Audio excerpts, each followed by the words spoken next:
איך מציירים מפה של מדינה. מסתבר שלא רק עם קווים ודיו, אלא עם מדיניות, עם אנשים, עם בטון. היום אנחנו ננסה לפענח את האסטרטגיה שמאחורי המפה של ישראל.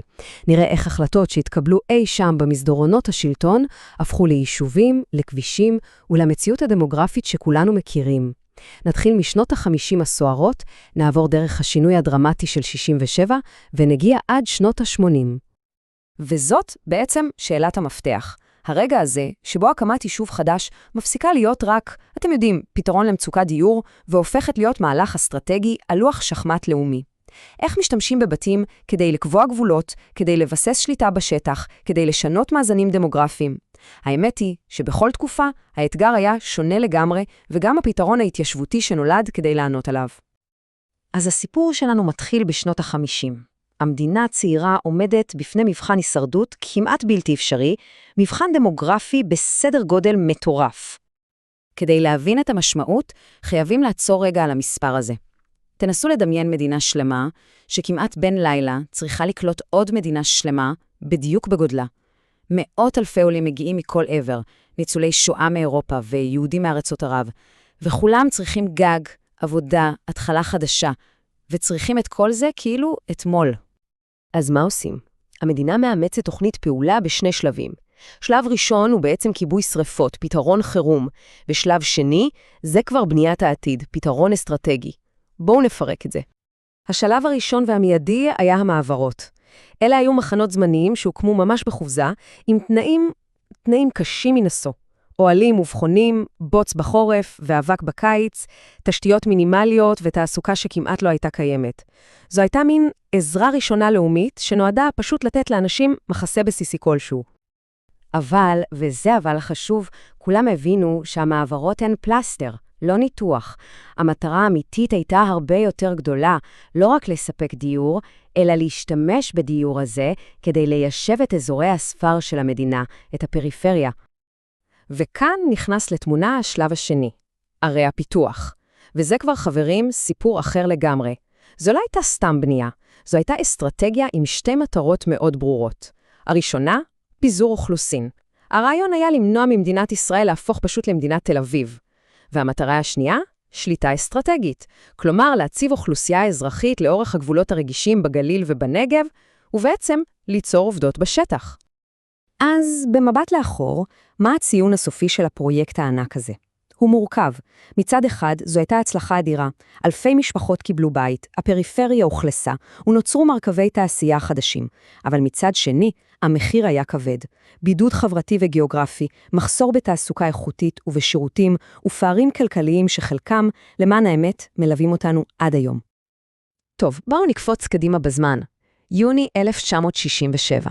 6 ימים שפשוט משנים את המפה לחלוטין, ומציבים בפני מתכנני המדיניות אתגרים והזדמנויות בסדר גודל שונה לגמרי. פתאום, בבת אחת, המפה מתרחבת. רמת הגולן בצפון, יהודה ושומרון במזרח, עזה וכל חצי האי סיני בדרום, כל השטחים האלה עוברים לשליטה ישראלית. השינוי הטריטוריאלי הדרמטי הזה פותח פרק חדש וסוער במיוחד במדיניות ההתיישבות.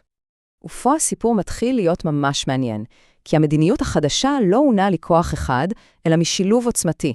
אפשר לקרוא לזה קוקטייל של ביטחון פרגמטי, אידיאולוגיה נחושה וגם שיקולים כלכליים. כל אלה התלכדו למטרה אחת, לייצר אחיזה פיזית, פשוט להתיישב על המכה החדשה. הטבלה הזו מראה לנו איך כל החלקים בפאזל הזה התחברו. מבחינה דמוגרפית, האוכלוסייה שהגיעה הייתה לרוב אידיאולוגית מאוד. חברתית, אלה היו קהילות סופר מגובשות עם זהות חזקה. כלכלית, המדינה הזרימה תמריצים משמעותיים, והכל כמובן שרת את המטרה הביטחונית, למקם את היישובים בנקודות אסטרטגיות, כדי ליצור מעין חגורת ביטחון בגבולות החדשים. ועכשיו, הפוקוס עובר. אנחנו לא מסתכלים יותר על הגבולות החיצוניים, אלא פנימה, אל לב הגליל, שם צץ לו אתגר מסוג חדש לגמרי בשנות ה-80. האתגר, כפי שהגדירו אותו קובעי המדיניות באותה תקופה, היה למנוע יצירה של מה שהם ראו כרצף טריטוריאלי של יישובים לא יהודיים בצפון. והתגובה לאתגר הדמוגרפי האסטרטגי הזה הייתה אחת התוכניות הכי מקוריות ומחושבות בתולדות ההתיישבות כאן. הפתרון קיבל את השם מצפים, והשם הזה הוא אומר הכל. לא עיר, לא מושב גדול, מצפה. יישוב קהילתי קטן שכל המהות שלו היא לצפות, להיות נוכח, להחזיק נקודה במרחב. וזה מביא אותנו לעיקרון הגאוני שעמד בבסיס התוכנית. הרעיון היה פשוט להפליא, לתפוס גובה. שליטה על פסגות הערים ועל הרכסים המרכזיים. למה?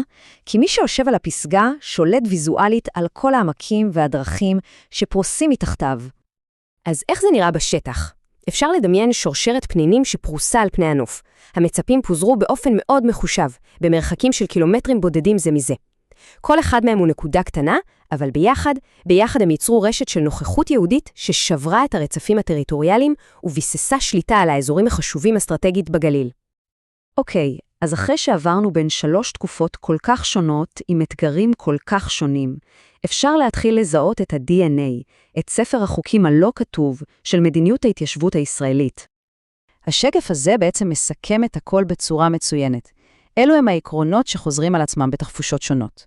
תמיד ליישב לאורך הגבולות, תמיד להשתמש בטופוגרפיה, לתפוס את השטחים הגבוהים, תמיד לשאוף לפיזור אוכלוסין מהמרכז החוצה, ולבסס נוכחות יהודית באזורים עם רוב דמוגרפי אפר. זהו, בגדול, ספר המתכונים שעיצב את המפה. וכאן אנחנו נסיים עם שאלה שמהדהדת עד היום. ההחלטות האלו, שהתקבלו לפני 40, 50 ואפילו 70 שנה, יצרו מציאות פיזית. הן קבעו איפה יעבור כביש, איפה תקום עיר, ואיפה יישאר שטח פתוח. אז כדאי להסתכל סביב ולשאול, איך עקרונות התכנון ההיסטוריים האלה עדיין מעצבים את החיים של כולנו, את הכלכלה ואת החברה בישראל, ממש ברגע זה?